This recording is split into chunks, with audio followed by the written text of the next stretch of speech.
بسم اللہ الرحمن الرحیم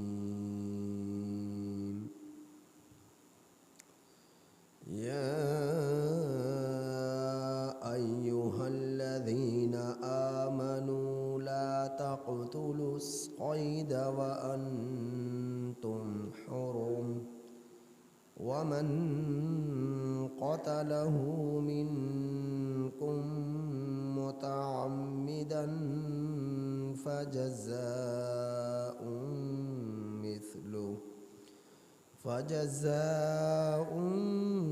مثل ما قتل من النعم يحكم به ذوى عدل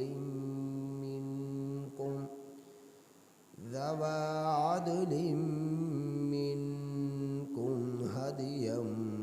بالغ الكعبة أو كفارة طعام مساكين أو عدل ذلك صياما ليذوق وبال أمره عفى الله عما سلف ومن عاد فينتقم الله منه واللہ عزیز ذو انتقام۔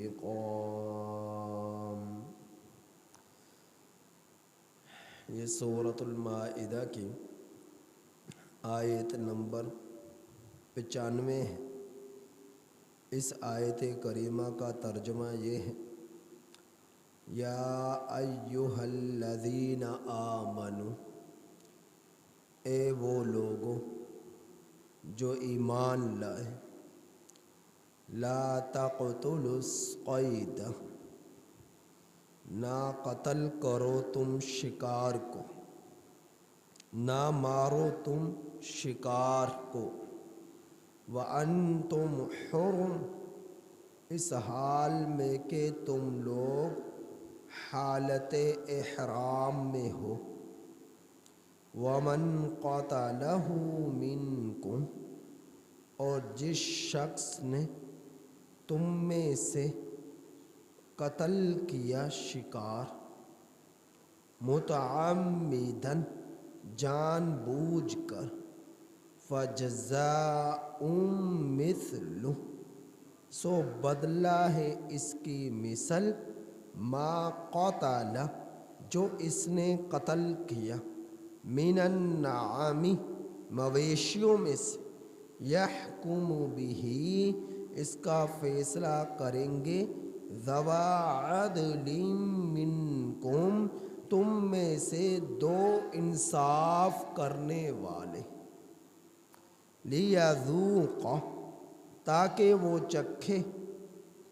وبال امرہ، اپنے کام کا وبال، عفی اللہ، اللہ نے معاف کر دیا، عما سلف، جو گزر چکا، ومن عاد، اور جو شخص پھر کرے گا، فینتقم اللہ منہ، سو اللہ اس سے انتقام لے گا، واللہ عزیز ذو انتقام، اور اللہ تعالی زبردست انتقام لینے والے۔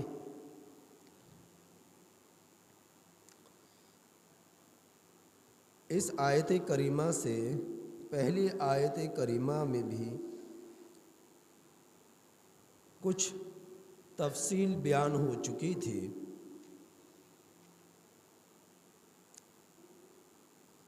کہ مدینہ المنورہ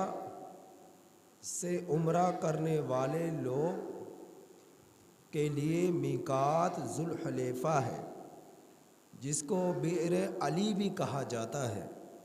ذوالحلیفہ کے نام سے لوگ بہت کم واقف ہیں، بئر علی کے نام سے زیادہ واقف ہیں۔ تو بئر علی سے میقات مدینے والوں کا شروع ہوتا ہے کہ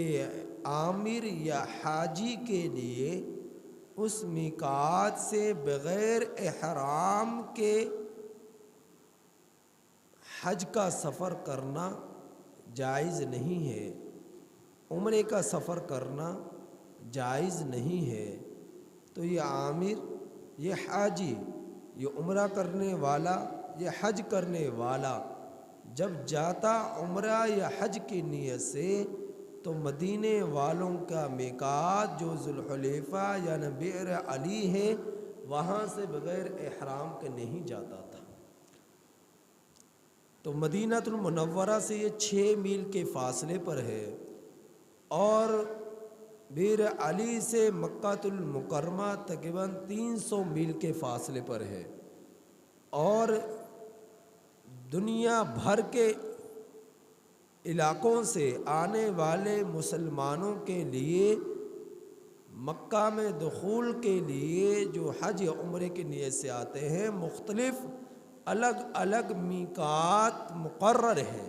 کہ ان میقات سے آگے تجاوز بغیر احرام کے کرنا یہ ممنوع ہے۔ تو یہ لوگ وہاں سے احرام باندھ کر حج یا عمرے کا سفر کرتے۔